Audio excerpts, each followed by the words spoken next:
The fog sits low.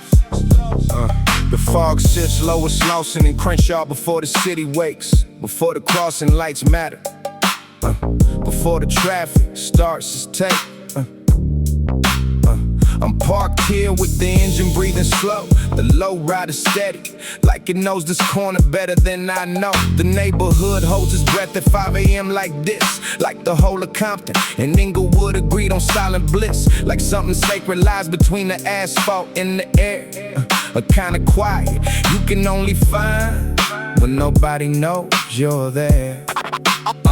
The radio plays low, a station barely in the range. The static between signals feels like something I can't name. I roll the window down and let the cool come in. The fog is thick as memory, soft as where I've been. The palm trees hold their stillness like they keeping watch. No wind to move the frowns, no sound, no sirens, nothing harsh, just me and 17 years of this same corner breathing in the Pacific somewhere west of here. Now speaking but believing. The fog is Slauson. Don't apologize for what it hides. The fog is Slauson. Just lays low across the boulevard's wide ride. It covers what the daylight's gonna ask us to explain.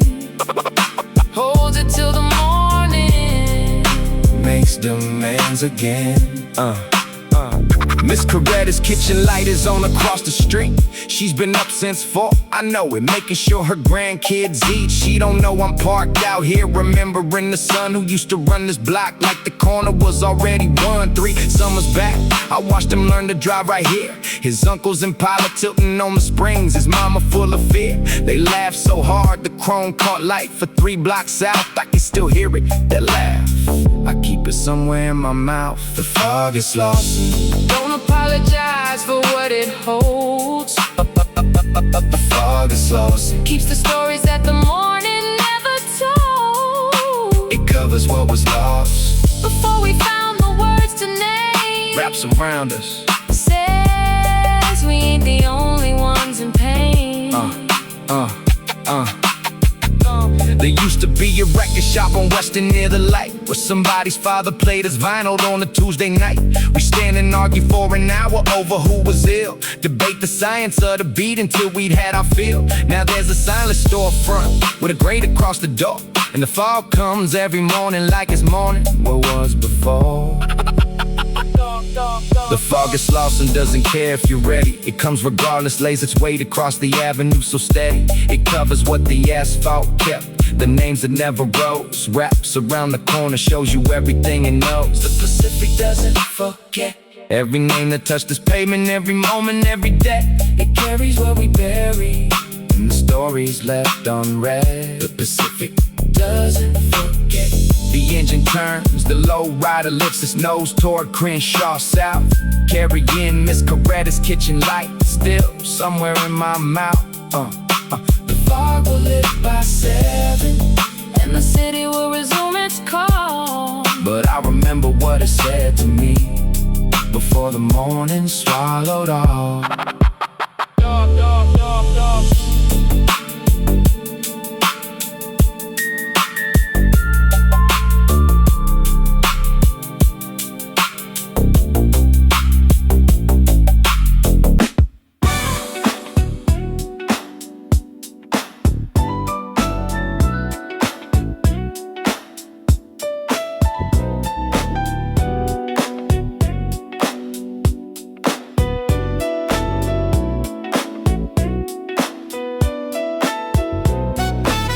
Imperial at midnight has its own specific gravity. The temperature drops 15 degrees from where the sun was free. To tell you it was afternoon, now it's something else entirely. The boulevard at work in temperature, and Calvin smiles precisely. 20 years Calvin's worked this stretch from Gage to Florence.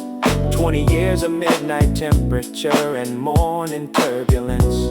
That comes before the night is done, but after it's decided what the code required, and who honored it and who divided. themselves from the specific compact that the boulevard makes with the ones it recognizes. At midnight the boulevard breaks from its daytime self completely and becomes the conversation it's been wanting to have all day. The specific patience of the streets that understand the code is now rewarded. The ones who learn to wait are now accordingly recorded in the memory of the avenue that never forgets who showed up. The boulevard at working temperature. The streets are past the warm-up. The conversations have been in our past, the introductory. The ones who know the code are running it with less of the cursory acknowledgement they give to strangers. Now it's working temperature. The boulevard at midnight knows the ones who know its nature.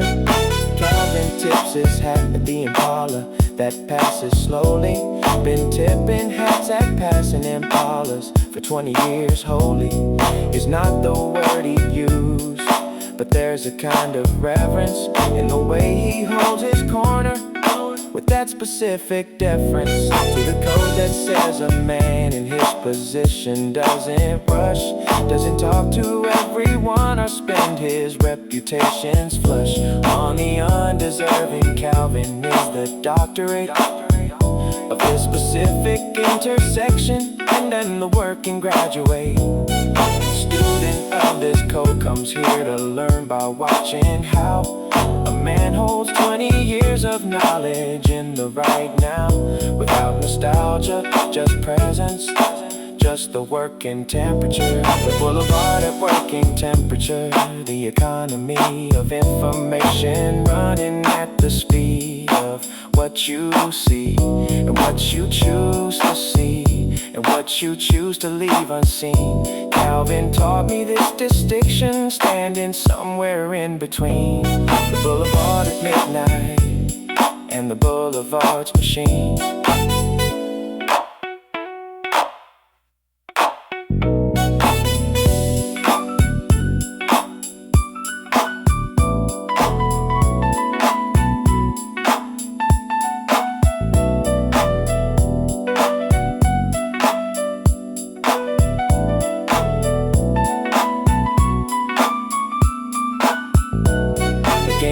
About the surface, but the specific depth of understanding who is running what beneath the breath of every conversation, who is holding and who spent, who came with knowledge and who came with what someone else meant.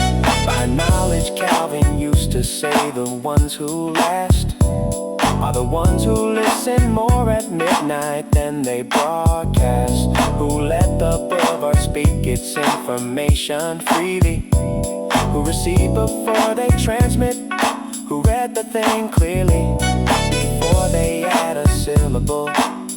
The game is slow at working temperature because the ones who know have learned to value patience above the speed of any show. Figueroa holds the record of every man who came and went, of every code correctly honored and misrepresented, of 20-year Calvins and the ones who didn't stay the month. The boulevard at working temperature, the sum of what we've done. The boulevard at working temperature, and it's near 1 in the morning, and Calvin tips his hat at me without a word of warning, just a recognition of the code between the ones who stayed. The boulevard at working temperature, we're in the shade of 20 years of knowledge, and Figueroa never sleeps. I drive the stretch from Gage to Florence twice before I leave, leaving Calvin in his corner in the midnight's gentle weave.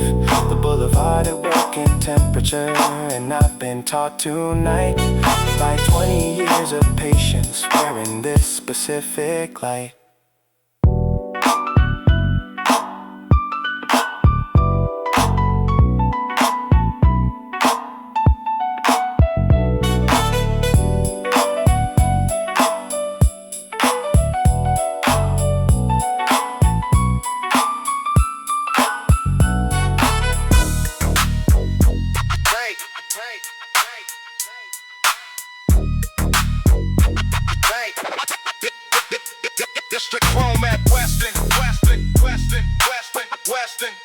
Western, that's Western. Strip chrome at Western, 11:30 engine code. The block sends a different message when the temperature gets low. Not the summer block with families in the barbecue weeds. This is November, Western Avenue beneath the concrete freeze. Something in the winter light strips the season of its distance. The code don't change with season, but the stakes get red different when the nights come early and the cold makes conversation distant. When the faces that you know from summer don't come out the same. When the block reveals the cost of everything that has a name. When the warmth that made everything look earned and look for strips away and leaves you with the question of what you're here for. When nobody is watching and the only audience is the cold. And the corner in the cold. And everything you've ever been told. I've been standing on this corner long enough to know the weight of what it means to hold a block against the calendar's debate. November Western. It's a different kind of test. Strip everything you hold and see what passes the request of the code. Strip the throne, the sip, the smooth delivery, and what remains is either you or just a memory of a theory. Strip chrome at Western. No performance, no display. Just a war machine of what you are when comfort goes away. This is where the culture lives, beneath the celebration. Beneath the low rider shine in the summer congregation. Strip chrome at Western. The winner tells the truth. Jerome caught 3 violations in the space of 40 days. Walking the same block, no different, just the laws in different ways. Same clothes, same path, same corner, different month, different result. The code reveals the truth that summer warmth was built to exalt around. Big Dre from 47 says the code is like a filter. Shows you everything the warmth of June will have to wither. Through to be found real, the ones who hold the code in November without reward are the ones who built the block for every member of the summer congregation. The ones who went and came back are the ones who learned what the winter was for. They learned that the chrome you strip in November is the chrome you earn in June. The strip version is the original. The scent was just a costume. This is West Coast strip, no G-funk cushion, no synth lid. Just the drum machine and the bass and what you actually need. What you're willing to carry when the carrying comes at cost. What you refuse to give up when the summer warmth is lost. The question of November is the only question that is real. I watch this corner, ask his questions in the winter light. Watch who answers and who slips away before the night. Watch who stays when staying costs something tangible and clear. Watch who holds the code when there's no audience to hear. Watch who carries the chrome even when the chrome won't shine. And call it what it is, the only thing that's mine to offer to this corner in this cold, in this Pacific cold that the West Coast wrote in every season, every episode. We don't need the chrome to hold what we've been given. We don't need the sim to know the code we've been living. Stripped down to the drum machine and the west wind. This is where the culture was before the culture was listening. Stripped chrome at Western, engine cold, and still we hold the code, the corner, and the everything untold.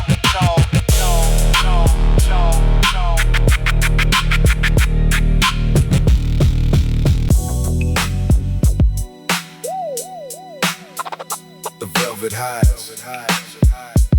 Yeah. Don't.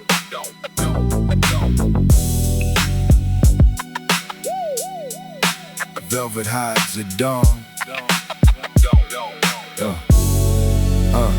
The velvet at dawn is a different kind of reading. The daylight has a different grammar, direct, unimpeding. The daylight doesn't soften what the velvet covers naturally. At dawn, the velvet shows you what it's been hiding accurately. I drove home on the 1 to 10 as the sun was beginning. It's negotiation with the dark, the sky slow thinning from the purple of the deep night into something gray and honest. The velvet coat across the seat beside me, solemnest thing in the car at that hour, quietly accounting for the night it lived through with this texture surmounting everything the night could throw at it. And at dawn, you see the velvet differently. You see what it is drawn to itself. The cigarette smoke from the room or two, the specific light of every room it passed through. The velvet at dawn holds the record of the night. What the velvet hides at dawn is everything the code permitted. What it hit all night with elegance now can't be outwitted by the daylight. Specific honesty, the morning has no mercy for the secrets that the midnight held so perfectly. What the velvet hides at dawn, the daylight always finds. There's a tiredness at dawn that only certain men have felt, a specific kind of weariness from the specific hand dealt by a night of full attention, not exhaustion but completion of a cycle that demands the kind of study repetition that the game requires. And at dawn it settles differently than sleep does. It settles like a man who's been at sea for 12 hours and returns to the stillness of the dock, and the body remembers how to be at rest. The clock is different at dawn after the boulevard, more honest. The daylight doesn't run on the same compact. The bonus of the morning is that nothing needs to be maintained. What the velvet hides at dawn, it hides the loneliness that the cold requires a man to carry, like a dress of armor that protects the thing beneath from the other. What the velvet hides at dawn, the cold, the cover. What the velvet hides at dawn, the daylight will reveal. The string pads on the radio were playing something gentle as I drive the 1 at 10 south, something instrumental and slow, the kind of music that belongs to this hour, not the kind that runs the boulevard. Something with the power of acknowledging the dawn without any performance, without the code, specific posture or the forming of a position in the room that needs to be read. Just the music in the highway and the light overhead, turning the horizon from purple into yellow. The velvet on the seat beside me, quiet and mellow in the morning light, and something in me acknowledges the cause. What the velvet hides at dawn is what the night required, and the morning always finds the gap between what's tied and what was carrying. And sometimes the gap is a mercy, and sometimes it's an inventory of the journey's worth. What the velvet hides at dawn, daylight's always known. What the code requires a man to carry on alone through the hours that the boulevard holds like something borrowed. What the velvet hides at dawn, and in the morning that follows. What the velvet hides at dawn, I put it in the closet with the rest. Oh, I hang the velvet in the closet with the morning coming through the window, and the 1 to 10 is already traffic blue. With the daylight people head into the world, I'll join by noon. What the velvet hides at dawn, and I'll need it again soon. Yeah.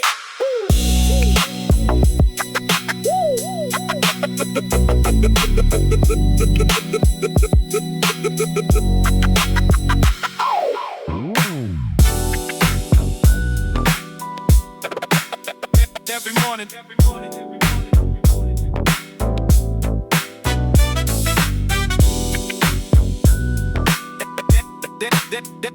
morning.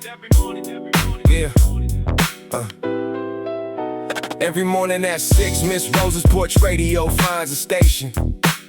Something slow and brassful, something older than explanation. The neighborhood wakes up in layers to that sound. First the pigeons, then the dogs, then the children coming around. I grew up 3 houses east of that front porch. Porch. Watched that radio sit through rain, through summer torch. Porch. Watched it outlast 2 relationships and 1 divorce.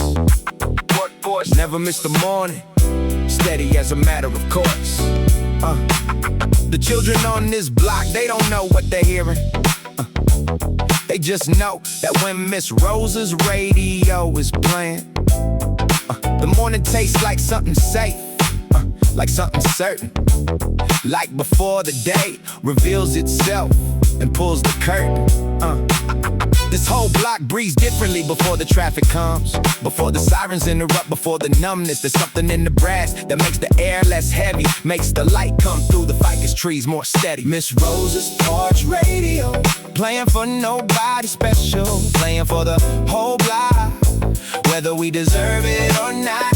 Something old and soulful, riding on the morning air like a love letter left open that nobody ever forgot. Little Darius from the corner house is up by 6:15. 7 years old, sneakers on the wrong feet, eating something green. He stops in front of Miss Rosa's steps and listens for a minute.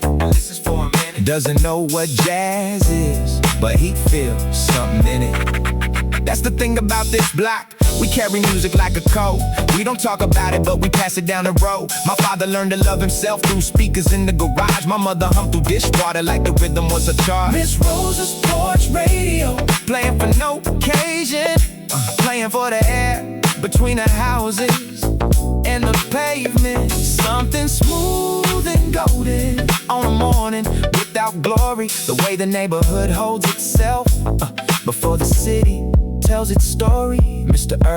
From number 42 walks by with his coffee cup, nods at the radio like it's older greeting coming up. 53 years on his block, he knows every frequency, knows which morning sounds mean safety, which one set us free. The record shop on Western used to play the same selections. Miss Rosa told me once she got the station from its direction. They're both still here in different ways. The station in the corner wears new paint, but plays the same old morning order. Miss Rosa's porch radio playing like it never stopped, playing like the years between us haven't changed a lot. Something warm and certain in a world that loves to shift, the way the whole block listens like it's somebody's gift. You can map this neighborhood by what gets handed down without a deed. The porch radio, the corner knowledge, the specific things we need. Miss Rosa doesn't know it, but she's held this block together through evictions, through the cold months, through the breaking point weather. And when she finally turns it off at 9:30, something settles back to ordinary. Fine, but less than fine. Like the morning lost the color that it only borrows from her. We go about the day and wait till 6 tomorrow for the blur to lift again at Rosa's porch. The radio and the morning, the neighborhood assembling itself before the warning. Something old and beautiful that nobody asked to keep, but everyone remembers in the quiet place before sleep.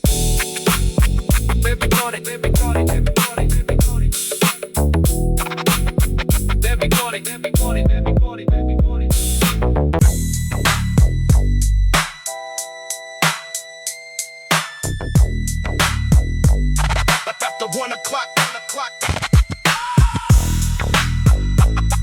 After 1 o'clock on this boulevard. After 1 o'clock on this boulevard. After 1 o'clock on this boulevard. After 1 o'clock on this boulevard, the code gets read differently. The ones who don't belong are starting to reveal themselves. Specifically, the temperatures drop, the crowd is thin, the serious remain. And the street expects particular things from the ones who claim to know the code. The code after 1 is not the same as the code at 10, when everyone was still playing the game like it was optional. At 1, the optional is gone, and what remains is the accounting of who held on, who checked their temperament before the night got long enough to test it. And the street at 1 a.m. is rough in the specific way that only a tested man can pass. Not rough with violence, but rough with what it asks of your preparation, your composure, and your knowledge of the specific terms. The street after 1 is the college of the code, and the final exam is presence. What the street expects after 1, it expects you prepared. It expects the code was something that you actually cared enough to study before you arrived at this specific hour. What the street expects after 1 is that a man knows his power. What the street expects after 1, and the drum machine agrees. I watched a man once try to block at 1:15 without the knowledge. You can tell by what his movement means. The eyes that move too much, the hands that don't commit. The posture of a man who got the costume but not the equipment to back it up. The street doesn't judge by the cloth alone, it judges by the certainty whether the man is grown into the weight of what he's carrying, or whether he borrowed the silhouette of something that someone else has authored. And the ones who know can read the signature in 30 seconds. The street after 1 has no patience for the record of an untested man in tested territory. What the street expects after 1, it expects authenticity in the specific language of the West Coast's intensity of reading the room correctly and responding to the code. What the street expects after 1 is that you paid what was owed. What the street expects after 1, and the bass hit goes deep. The West Coast Mac at 1 a.m. is stripped of all pretension, not by the night but by his own studied intention. To arrive without the costume that would ask a question that the code would then have to answer. Instead, the lesson of 1,000 nights has made the costume and the man the same thing. Where one ends and the other began is the question that the boulevard after 1 stops asking, because the ones who know don't need the street unmasking. What they bring is visible in the specific way they hold their corner, in the weight of how the night unfolds around them. The street knows, and the street expects no less. After 1 o'clock, the boulevard is the courtroom, and the jury is every man who's been here longer. In the fury of being found without the knowledge is not violence, it's the Pacific loneliness of the untested silence. What the street expects after 1, and it doesn't negotiate what the code requires is precise, and it doesn't tolerate the provisional or the approximate or the almost ready made. What the street expects after 1, and I understand what the street expects after 1. I've been here long enough. 1:30 on this boulevard and the serious are present. The drum machine is running and the night is past its crescent. I hold my corner with the weight of every 1 a.m. The street expects, and I've been what the street expects. Sudden Avail.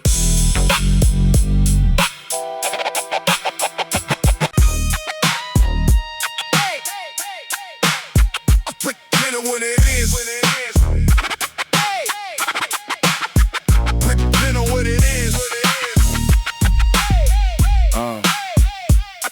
Yeah. 60 miles per hour down the Pacific Coast Highway. The city falling back behind me like a sentence left unsaid. The wind through every window is the only thing that's earnest. Everything behind me trying to collect is dead ahead. The ocean on the left side, confirming something I can't name. I left the block at midnight. Something shifted in the air, the kind of shift that tells you that your presence isn't welcome. Where the same streets that you grew on start to feel like something foreign. Like the city wrote a version of your story that was boring and replaced it with a version that it found more interesting to manage. I don't argue with the city when it's listening that way. I find the highway and I give it 60 miles and let the wind between the windows take the file. 60 miles per hour and the coastline opens wide. The water on the left side and the cliffs on the other side. This is the XL of a West Coast boy at the edge of himself, running his specific calculus of what stays on the shelf. 60 miles per hour, the only mathematics that makes sense, and what gets left behind, and whether leaving means you failed, or whether sometimes 60 miles per hour is the only trail available when everything you love is pulling at the seam. And the only honest answer is the wind in the machine. The highway has no memory of who drove it yesterday, no record of the reasons or the weight that wouldn't stay. It just lays flat and honest toward the north and toward the south. Unless you drive your story at whatever speed your mouth won't say, because the 60 miles per hour is the prayer, the kind of prayer that doesn't need a building or a chair. Just speed in the Pacific and the willingness to move. Because I watched the ones who drove and never turned around, who let the highway answer every question till they drown. In the absence of the very thing the highway was escaping, and I won't be that story. I know what I'm not trading. I know what's behind me, and I know that I'll go back. I know the block is still the block and the code is still intact. I know Miss Rosa's radio was still running in the morning, and Miss Coretta's light is on without a warning to anyone who needs it.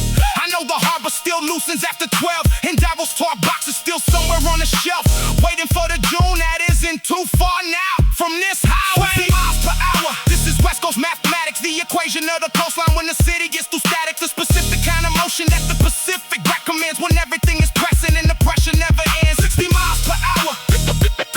The Pacific holds the record. I think of Daryl's talk box playing open to the night, of Miss Coretta's kitchen lamp, of Miss Rosa's radio light, of Jerome walking western in the November cold and holding the Marcus on the harbor dock, his hands around the mold and the what we are together. The Pacific code in motion, the specific kind of knowledge written into the ocean that doesn't need a document or a ceremony or a space. Just 60 miles per hour and the wind against my face. And when I turn around, and I will turn around, the block will still be there with all the specific sound. And the Pacific Coast will hold the record of the drive. 60 miles per hour, the city in the rearview small, the coastline speaking volumes, and I'm hearing all the code that raised me, everything I'm carrying and more. The Pacific doesn't forget, and neither does the shore. 60 miles per hour, and we're still alive and turning back, turning back, turning back, turning back, turning back, turning back, turning back. Look better what it is. What it is.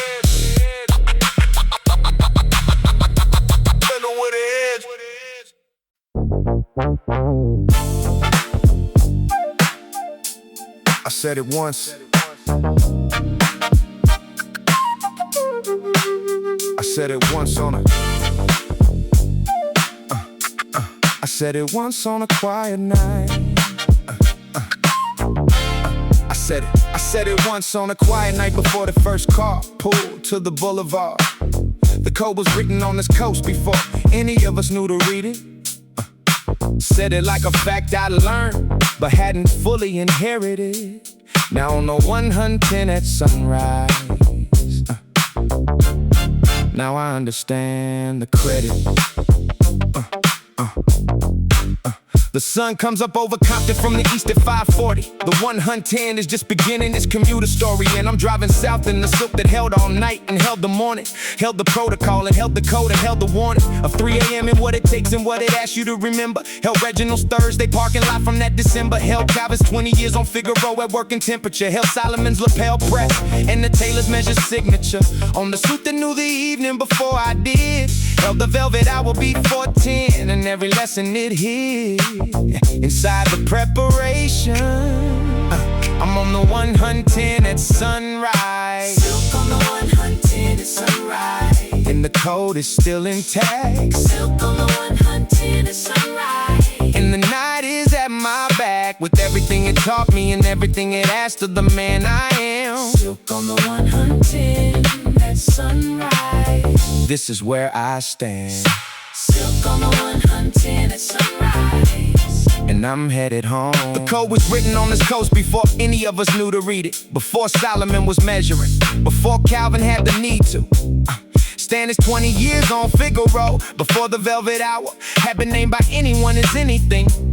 Before the power of the game on this Pacific coast had been acknowledged by the ones who'd eventually arrive with the knowledge to articulate what had always been the West Coast compact. With the midnight and the code, the long unwritten contract between this boulevard and the men who honored what it asked. The code was written here before we showed up. We just passed the knowledge forward in the language we were given. Silk on the 110 at sunrise. And the flute is what it is. Silk on the 110 at sunrise. This is mine, this is his, and Reginald's and Calvin's and Solomon's who never lived to see. Silk on the 110 at sunrise. The code belongs to we who carry it correctly. And the coast is still alive. I park in front of my building with the engine still breathing. Put the silk inside the closet with the morning slow receiving of the day-to-day, like people in their cars already running the freeway that I drove alone at midnight. Nothing stunning to them about the 110 at 5:40. Just commute, but I drove it with the code intact and the velvet in the suit and the knowledge that Calvin taught and Reginald warned me. And the velvet hours lesson in the boulevard informed me of the specific terms, and I understood the terms and honored them. The code was written here, it runs and confirms itself through every man who learns to read the coast correctly. The code was written on this coast before any of us knew to read it. Before the morning, before the boulevard, before we needed it to have a name. It ran in this specific temperature of the West Coast midnight, in the velvet, in the furniture. Silk on the 110 at sunrise. And the code is what it is. Silk on the 110 at sunrise. The night behind the morning, his and mine, and every man who held the boulevard correctly. Silk on the 110 at sunrise. The code runs perfectly. Silk on the 110 at sunrise. And the coast is all I know. I sit in the parked car until the flute on the radio fades.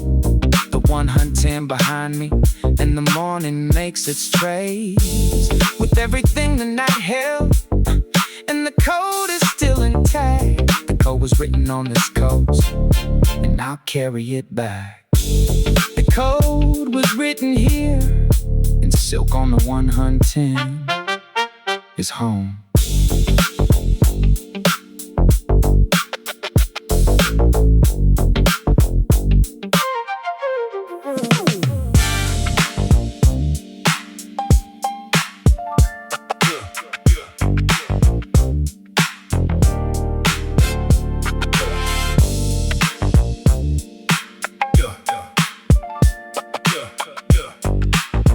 Yeah. The suit knows the evening before the man inside it does. That's the thing they never taught you, what the silk already was before you buttoned up the front and straightened out the collar. The suit has been the evening since before you spent the dollar. Having it made cost 3 weeks and 2 fittings at a shop. Solomon from the Boulevard, 63, who never let it stop. His hands moved on the fabric like they already knew the verdict. Asked questions about nothing while he measured what deserved it of your attention. The shoulder, the drape, the break of the leg, where the trouser meets the shoe. He never had to beg a man to stand still while he read the conversation that the cloth was having with the body in a station. In the world of things that happen after dark on this coast, where the fabric tells the story that you haven't told the most careful version of yourself yet. That's the suit's intelligence. The suit knows the evening. This is what the West Coast understands. That presentation is a language spoken by deliberate hands. That silk or wool or velvet tells the room before you speak. The suit already said the thing your voice hasn't said yet this week. The suit knows the evening. Tonight it knows the man. Solomon pressed the lapel one final time and said nothing. That's the tailor sign of completion. No adjusting, no final word. The suit already carries the verdict. The man who wears it now inherits the specific credit of every choice that went into the cut, the color, and the weight. Every stitch is a position that you take before the late hour of the boulevard. Every thread a decision made in the daylight hours that run the background of the trade. The West Coast didn't teach this in the classroom or a hall. It was taught in back room shots by men who saw the call of dignity is something sewn into the very grave. The suit knows the evening. It smooths itself across the shoulder. The way a river finds its level, never getting colder. To the knowledge of what tonight requires of a man. The West Coast learned this from the ones who wore the plan. The suit knows the evening.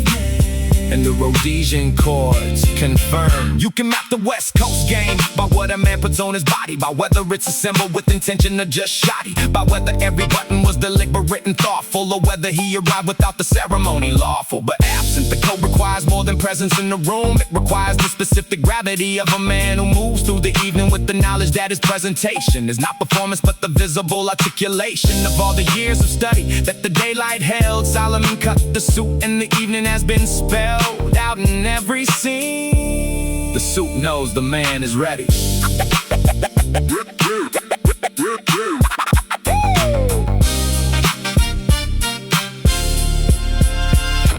Solomon died in 91, they kept the shop open. His daughter runs the measurements, his grandson does the closing. And every man who enters wears the knowledge that was woven into every suit that Solomon cut before the era was broken. The suit knows the evening. The collar does the talking. The West Coast is the sermon, and the boulevard is the walking of everything the code has been before the night arrives. The suit knows the evening, and the man inside survives. The suit knows the evening, and tonight we both are ready. The door closes behind me at 9:58 precisely. The boulevard receives the suit and everything inside me. Solomon's knowledge on my shoulders, carrying the weight of every evening that has ever learned to be this late.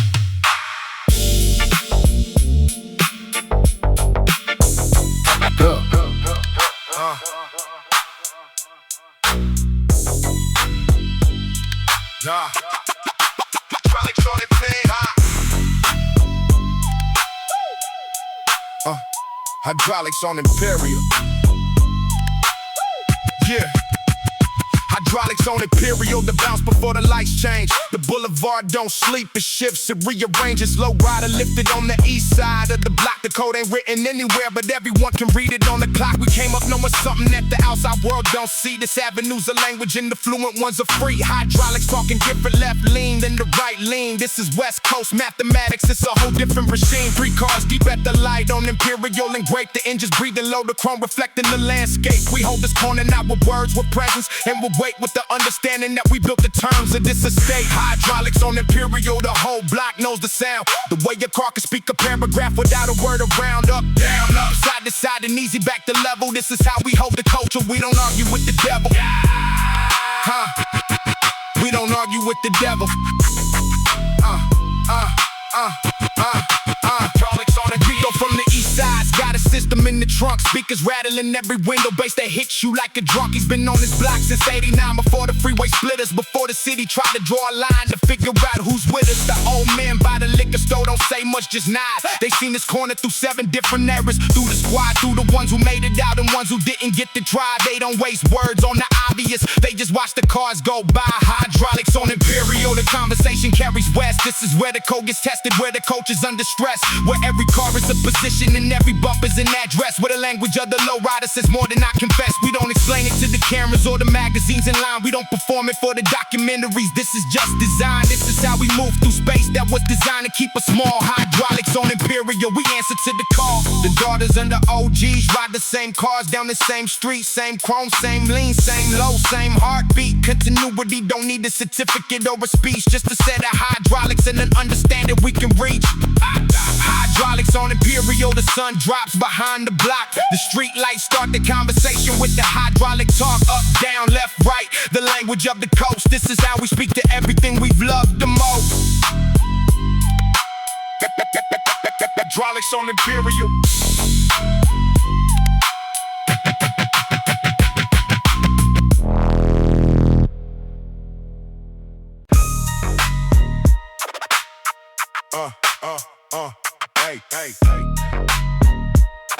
Hey yo, yeah.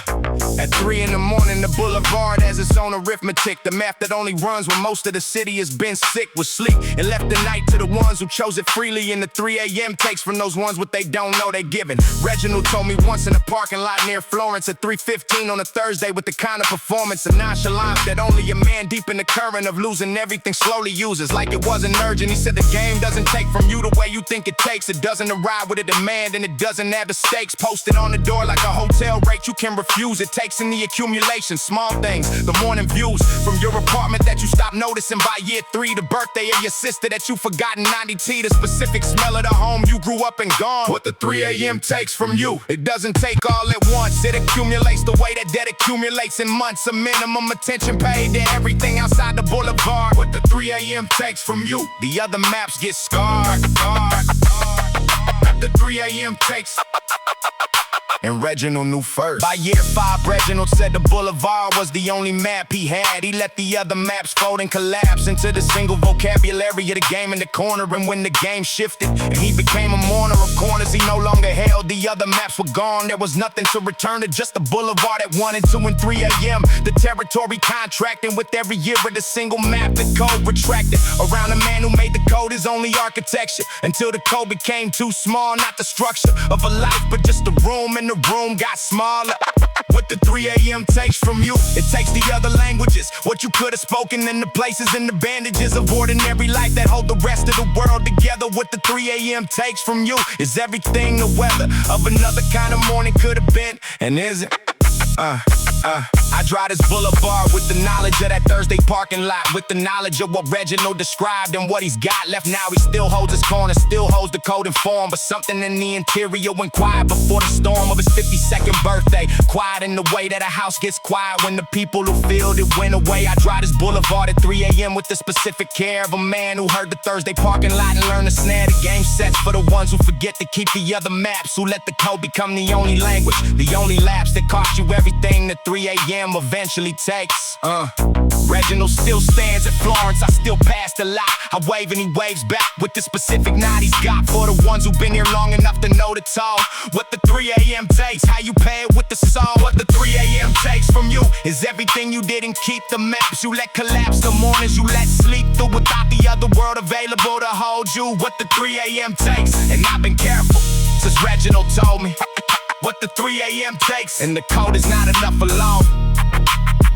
Hey, hey, hey, hey. I drive north on Figaro at 3:45 and know that Reginald is still out there somewhere in the flow, with a boulevard at working temperature, still informed. But the 3 a.m. took something before the dawn of all those single map years,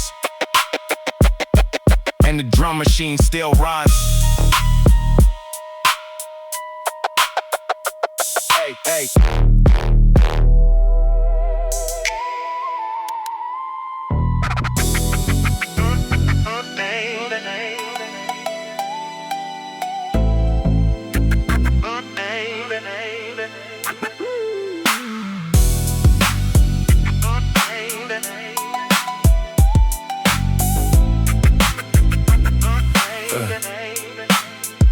Crenshaw at the turn of quiet, somewhere past 3 in the morning. The boulevard has set its piece and now it's done performing. The lights are still but different from the lights of 5 a.m. These lights have lived through something and they're coming down again. And the difference between the silences is everything. I drove back from the coast an hour ago, and now I'm sitting in the parked car at the Crenshaw light. The engine quit, submitting to the specific silence of a boulevard at rest, where everything that happened has been finally addressed, not resolved, addressed, which means acknowledged and then carried forward. The boulevard at 3 a.m. is where the hurried understanding of the night gets sorted into what was real and what was just emotion of a man who had to feel. Crenshaw at the turn of quiet. All the faces in the dark, the ones who were and the ones who are and the ones who left their mark. Without a ceremony and without a written name, just the fact they haven't been here in the corner still the same. Crenshaw at the turn of quiet.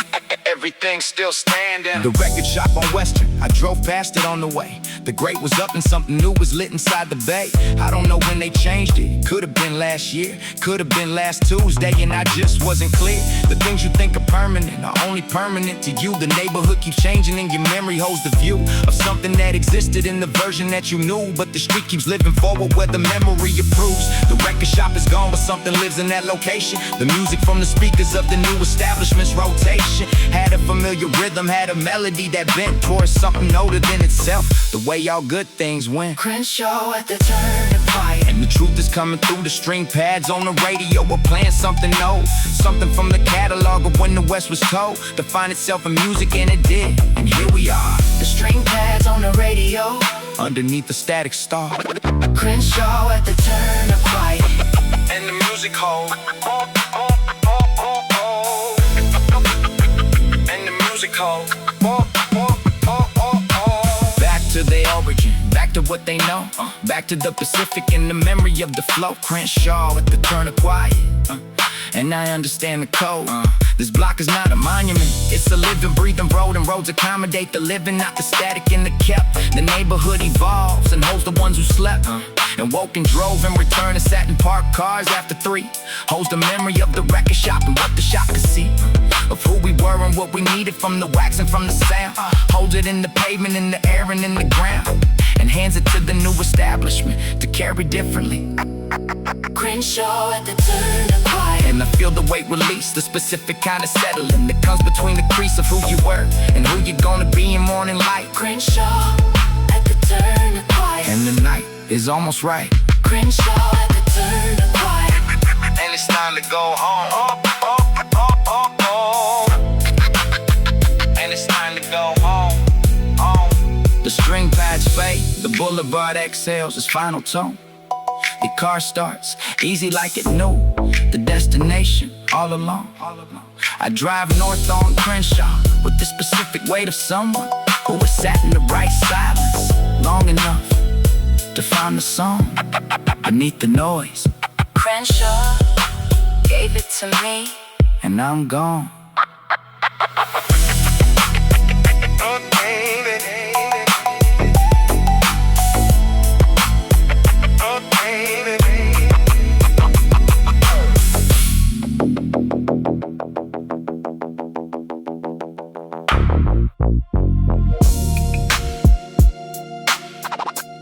The velvet hour before 10.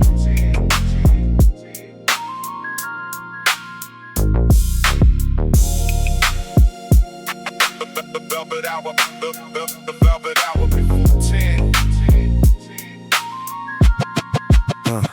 The light shifts west around 9:45 in October. The specific waiter was coming, get slightly closer. You learn to read the air before the air becomes the evening. You learn what the velvet hour teaches long before the leaving. The mirror never lies to a man who's learned to listen. Every crease deliberate, every button in its mission. The cologne waits on the dresser like it's been there since the morning. That was waiting for this moment, no rehearsal and no warning. The West Coast does this slowly, doesn't rush the transformation from the daylight version into something with more station. The cufflinks going last always. This is rituals, patience. The coat across the shoulders holds its own kind of weight. The dressing table carries a photograph, a number and a key. Nothing on the surface is an accident or free. Every object chosen for the weight it carries outward.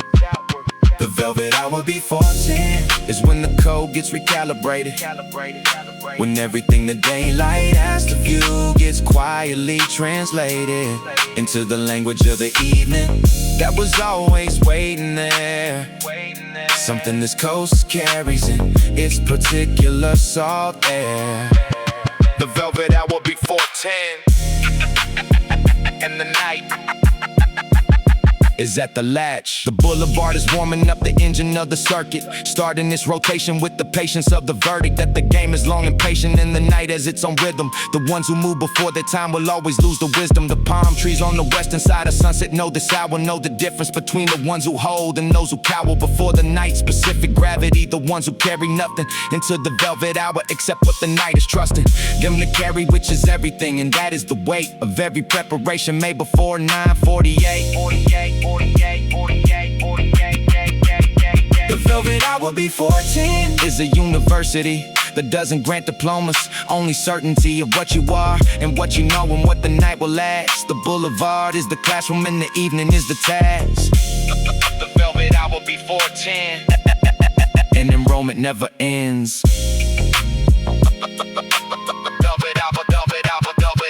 The code was written on this coast before any of us knew to read it. Written in the long light of the evening and what you needed to me. The language that the West Coast uses to distinguish the ones who wear the night correctly from the ones who diminish themselves by moving without purpose through the hours past 10. The code is not a secret, but it's not for every man. It's for the ones who spent the years before they knew this hour, learning in the daylight what to do when dark has power. Who made the boulevard a study in the night a curriculum? Who understood the game before the game considered them? Who wore the knowledge inward until the knowledge was the skin. The velvet hour before 10 and the code and I are steady. The boulevard is opening its arms to the one who came here ready, who earned the evening's trust through years of knowing what to carry.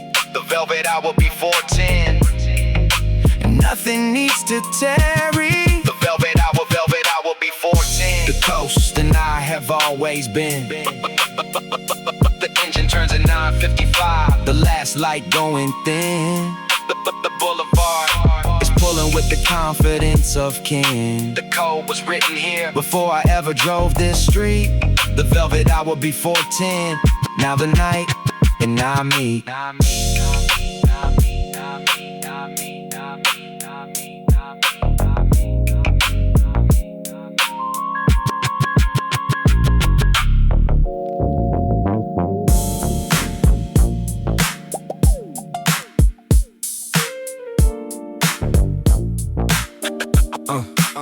The harbor loosens after midnight. Something shifts in the water.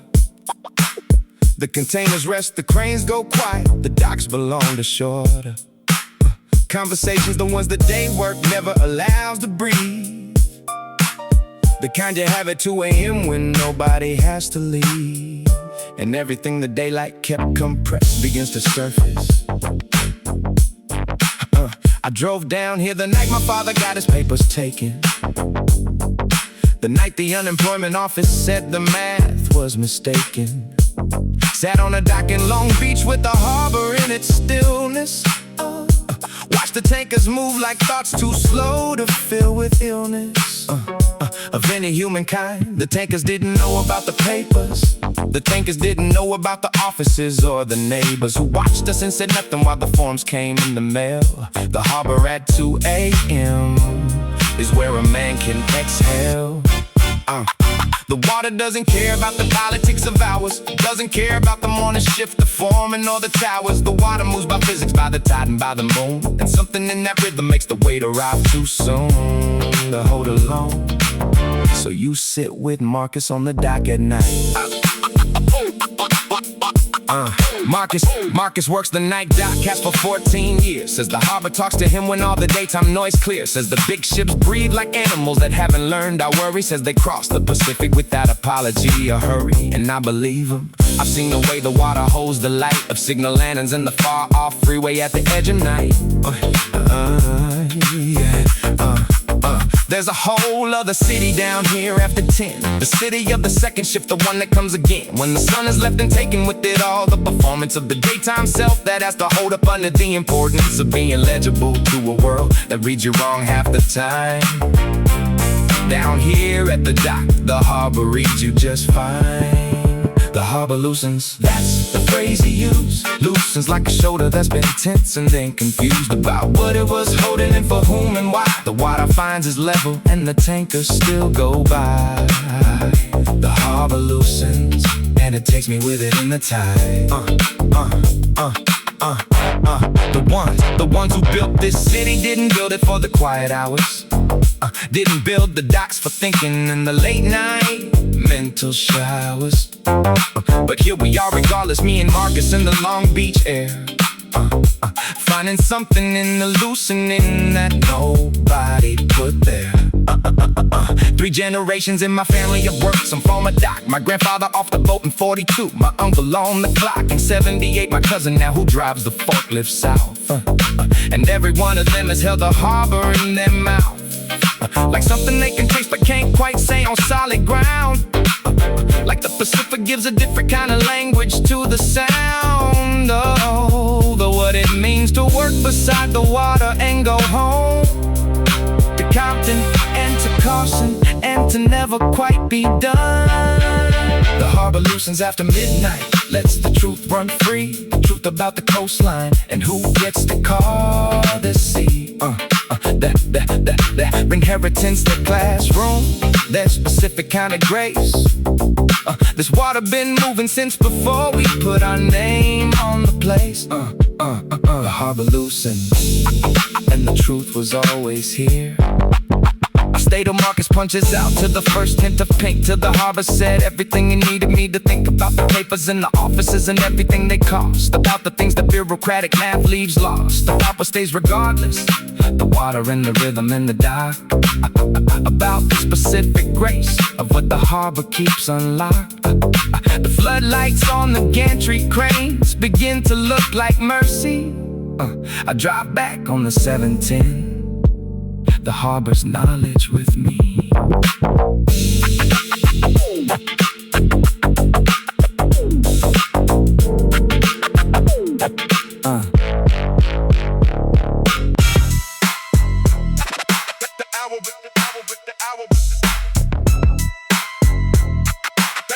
Before the code breaks, Let the hour before the code breaks, Yeah, the hour before the code breaks. The hour for the code breaks is the hour that reveals itself as the inventory of everything you put up on the shelf. For the man you said you were when the night was young and certain. The hour before the code breaks, when the night pulls back its curtain. At 4 in the morning, this boulevard has had its own reckoning. Done the inventory of the night, beckoning to the one still standing with the question of duration. How long can a man hold the code without the foundation of the ordinary world outside the boulevard's specific temperature? The hour before the code breaks is the hour of the lecture that the night gives to itself. Not a lecture you can attend, but a conversation happening between the code and the end of its own patience. Every code eventually tests the ones that's carried through the cold nights, and the best of them are the ones who already knew the test was coming. The hour before the code break, and the boulevard is running its final calculation on the night and what was in it. The hour before the code break, you got about a minute to be honest with yourself about what you came here holding. The hour before the code break, and the code is always folding. I saw a man breaking 420 on Crenshaw once, not with drama, just a visible arithmetic of months of the single map accumulating in the posture. The shoulder dropping first, then the specific roster of expressions that a man makes when the code becomes too heavy for the interior that's carrying it. When the levy of all the years of maintenance surpasses what the man inside the maintenance can hold, and there is nowhere left to hide the code from the one who's holding it, cause holding is inside. And at 4 a.m. on Crenshaw, there is no place to divide the code from the man. And sometimes the division happens anyway. The hour before the code breaks, this is when the real survives. The hour before the code breaks, this is when the man arrives at the question of who he was before the code became his grammar. The hour before the code breaks, and the bass hits like a hammer. The hour before the code breaks, and the truth is in the sound. The ones who last are not the ones with the hardest code. The ones who last are the ones who kept the road back to the man beneath the code, who maintained the map of the other world that waited if the boulevard collapsed, who held the code with full commitment, but held the exit too. Not as a coward, but as a man who already knew the difference between a life that runs through the boulevard and a life that includes the boulevard. The regard for the full terrain, who understood the night is part of the world and not the world's entire life. Who drives home at 4:55 and still knows where home is the hour before the code breaks. And some of them make it through, some of them find the map still folded somewhere in the truth of who they were at 9 that morning, and they retrieve it the hour before the code break. And the ones who survive believe it, the hour before the code breaks, and the bass is running hard, the hour before the code break, and the boulevard is scarred with the memory of the ones who didn't make the turn. The hour before the code breaks is the one where you learn, the hour before the code breaks, and I'm making it through. 4:55, I point the car north toward the life that I kept. The boulevard behind me and the coast still not bereft of its specific dignity. I held the code and I held the exit, the hour before the code breaks, and I found the next step.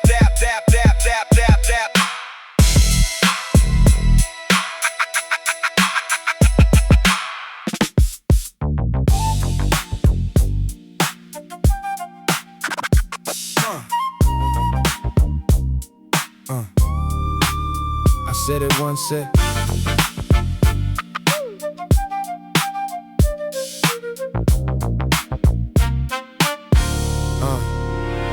I said it once at 5 in the morning in the fog of Slauson. Said it like a fact, I barely knew the way to crossing the Pacific doesn't forget. It was something I observed, something that the water said before I knew what I deserved to say about the coast, or what the coast have been saying about me. I didn't know then what I was asking the water to carry. Didn't know the weight of everything the night would let me tarry. With the harbor and the block and the code and the freeway, the talk box and the porch radio, and all the things I can't say. In the daylight hours, what was the Pacific holds without complaint. The harbor and the dock where Marcus reads the water like a saint. Of the second shift, the 60 miles of coast highway at midnight, in the block in November when the chrome is stripped of light. The Pacific doesn't forget, now I say it different. Say it like a covenant, like something permanent and present. Like I've earned the right to mean it with the full accounting of everything that happened between Slauson and this morning. The Pacific doesn't forget, and I know what that means now. Yeah, yo, home again on Crenshaw, the flute on the radio gentle. Something from the catalog that leans toward the gentle side of things, the side that Miss Rosa's porch always found. The side that DeAndre St. discovered in the harbor never drowned. Miss Coretta's kitchen light is on, she knows the hour. She's been up since 4, she told me once. The early morning power of having something warm to offer before the world asks for the cold. Her kitchen light at 5 a.m. is worth more than gold. And the Pacific doesn't forget that its song has never forgotten that somewhere on this coast the light is on. The thought unwritten, but understood by every tanker that is past this coast. That the Pacific doesn't forget what happened in that kitchen. In every kitchen like it on every block that's been given to a family that refused to leave, refused to dim the light, refused to stop the porch radio through every kind of night. The Pacific doesn't forget Daryl and his talk box. Doesn't forget the June block parties, or the June that left the box in the garage above Avalon where Cedric's hands last touched it. And it doesn't forget the 15 years that Daryl's music rushed it back to something living, back to something that could breathe. The Pacific doesn't forget the ones who chose to breathe and sound and simp and move bass bending notes toward heaven. It doesn't forget the ones who showed up, whether even. The Pacific doesn't forget, it never did and never will. It holds the record of every corner, every window, every still small act of someone choosing to remain and to be present. It holds the fog at Slauson and the harbor loosening at Crescent. The Pacific doesn't forget, and the flute confirms it. For Jerome walking Western in November without complaint, Marcus reading harbor water like a secondary saint. Big Dre in 47 holding corners after dark, Miss Rosa's radio at 6. And every name that left a mark, the ones who left and came back, and the ones who never moved, the ones who held the code in winter, and the ones who proved themselves on summer blocks when everything was easy and on view. and the ones who held it when there was no one there to view. Every name that touched this coast has been absorbed and kept. The Pacific holds it all, and it has never slept. The Pacific doesn't forget. It carries what we built from whatever we had available. The love, the loss, the guilt of having left and come back slower than we meant to, of having stayed and understood what leaving meant to the ones who went. The Pacific held both versions with the same and different grace that doesn't judge the different, only names. The flute on Miss Rosa's frequency fades to static soft. The Crenshaw sunrise starting and the fog has mostly stopped. I start the engine, let the low rider ease away. The Pacific doesn't forget, and neither does the day. The Pacific doesn't forget, and neither does the day.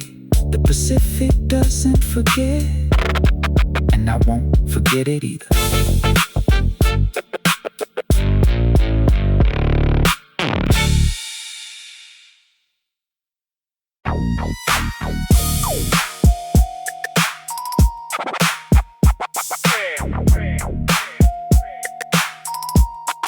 My greased on the throne.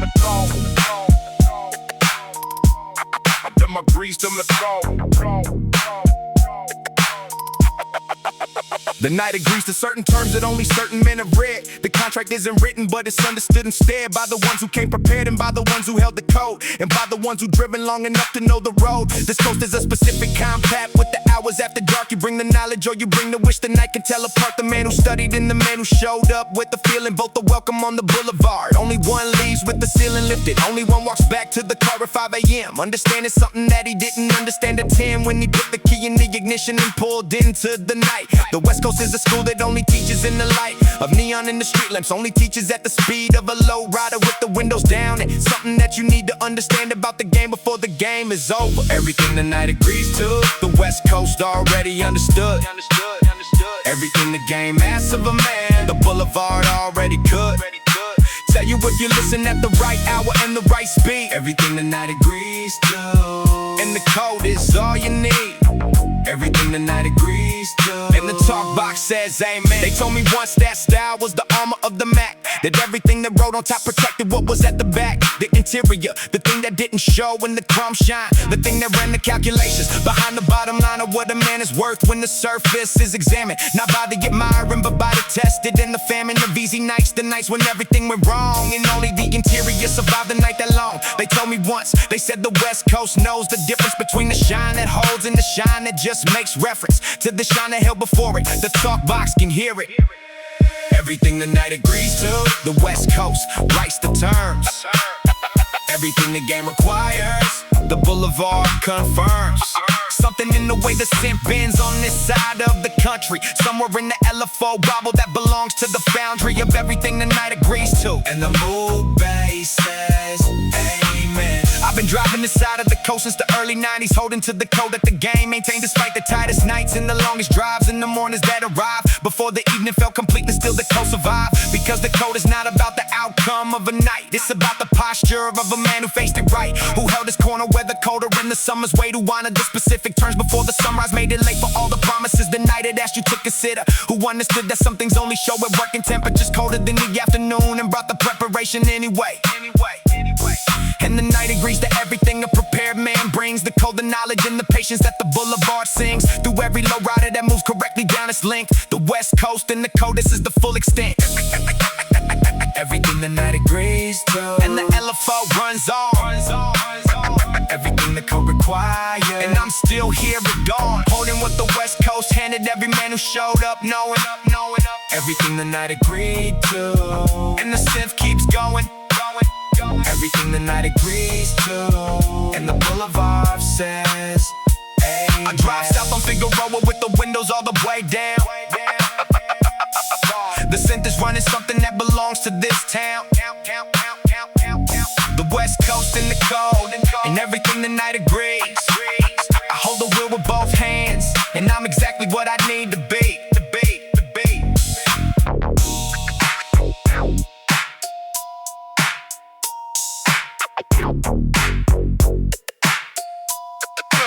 Bitch.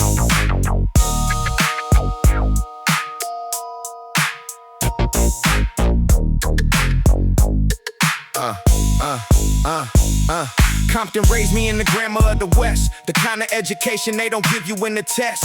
Every block a chapter, every corner was a class, every face a lesson and what's built to hold and what won't last. And every summer taught me something autumn had to verify.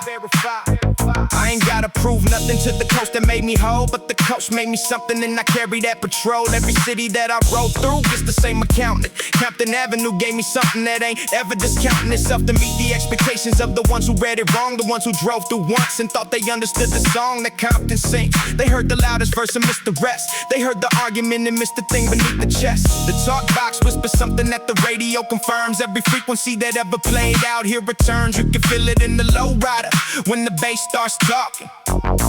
Feel it in the Sunday morning in the way the OGs walking through the neighborhood at 7 a.m. with that specific stride. A man who been here long enough to carry without pride. Being something visible, the walk says everything it needs to say, without apology, without announcement, every day. This ain't anger, this is proof. I'm standing on the boulevard and it's the living truth. The palm trees know my name, the asphalt knows my weight. Every time I left and came back, Compton still was great. This ain't anger, this is origin. This is origin. Coordinates itself. The Andre next door played the sit through the wall from 9 to 12. Every night a different melody. Coming off the shelf, he went to study music somewhere in the valley for a year. Came back talking G-Funk, said the valley couldn't teach him what was here. And he was right, because this is where the lesson lives. In the specific humidity, the specific way the light gives itself to palm tree shadows. At the end of a long block, the specific way the night here talks to those who understand the clock of this neighborhood. The hour of the cricket and the hose, the hour of the old man on the porch who always knows the weather 3 days out and still says something needs to grow.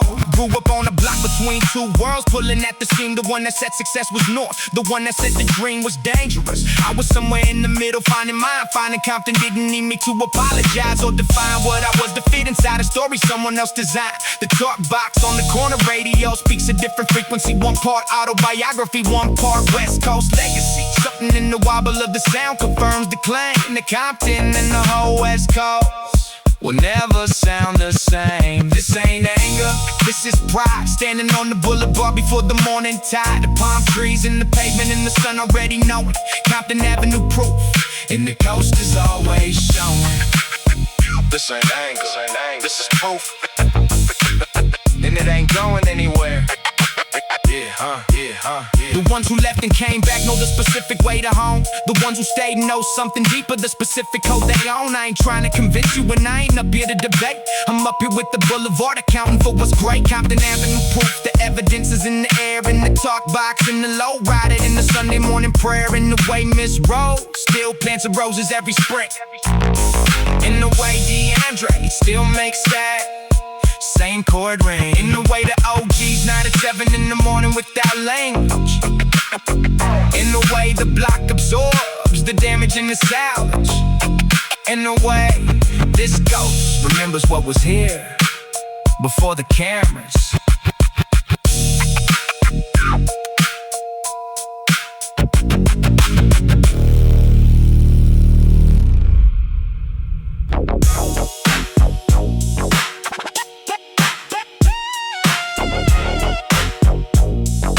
Damn.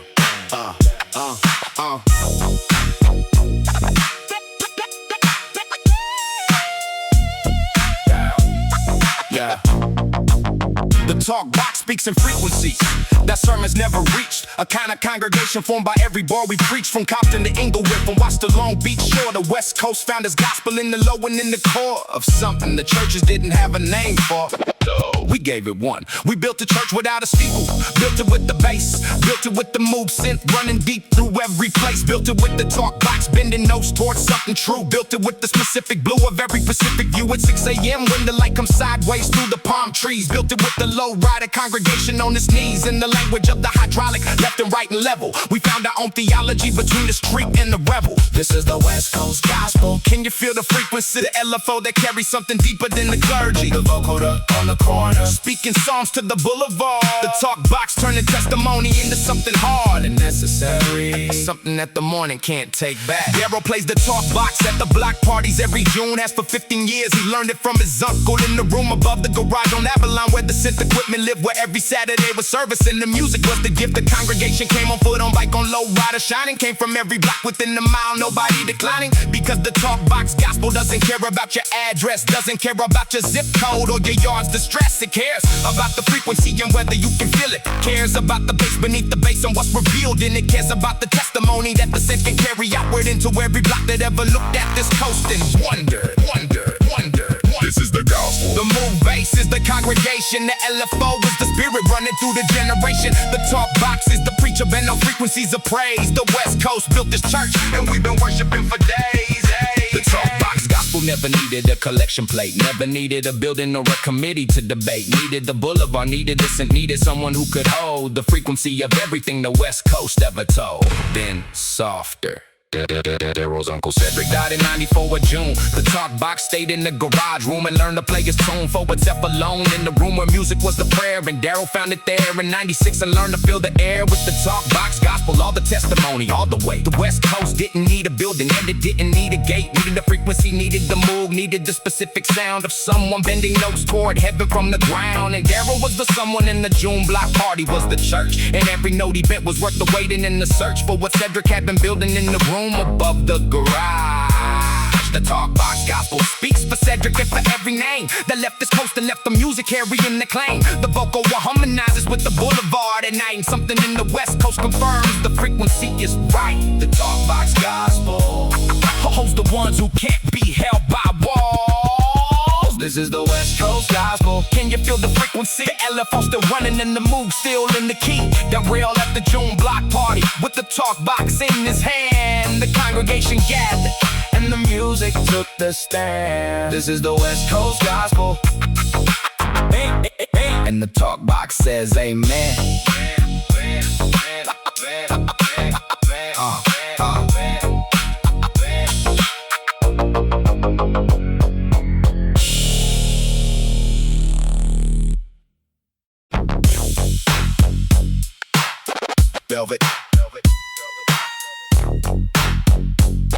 Velvet never answers questions.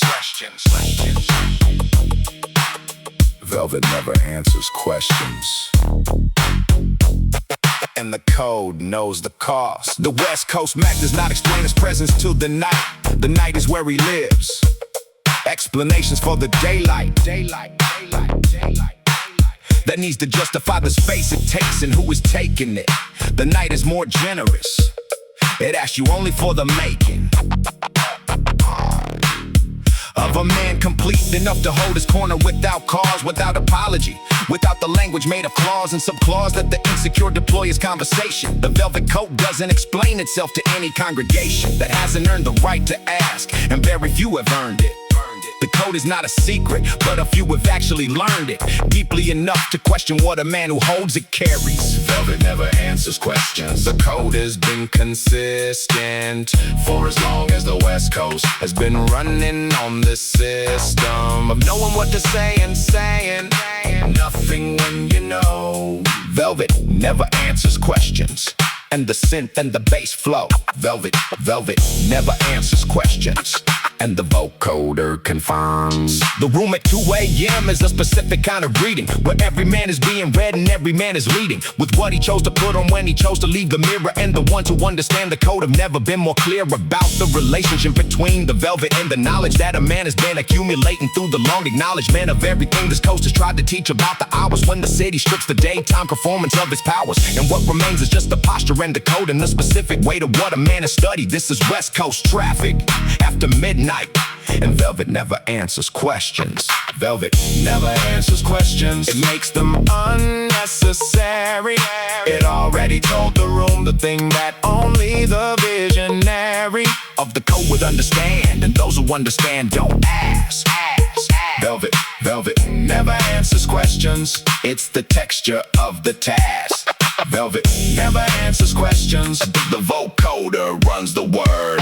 There was a man on Western who tried to use the question as a weapon. Tried to ask the room into a confession of something that the code protects, and the room went quiet. Not with menace, but with the specific kind of riot of silence that the code deploys against the uninvited intrusion of the wrong kind of interest to decide it. Quiet of a room that knows the question was mistaken. The velvet in that room that night was not for the taking, and the room communicated this without a single word. Just the vocoder running and the bass and what was heard in the specific silence after a question that should not have asked. Velvet never answers questions, and the code is not a lesson that you get to learn by asking the wrong room for the session. The West Coast Mac philosophy was earned before the hour of a question from a man who came without the power to receive the answer. Velvet never answers.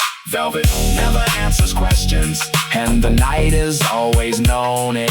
Velvet never answers questions, and the code alone can own it. The man who understands this doesn't need to be reminded. Velvet never answers questions, and the code was always minded. Velvet never answers questions, and the boulevard is the proof. I drive from Western at 2:30 with the vocoder low. The code intact, the velvet quiet, and the bass still in the flow. Velvet never answers questions, and it never needed to.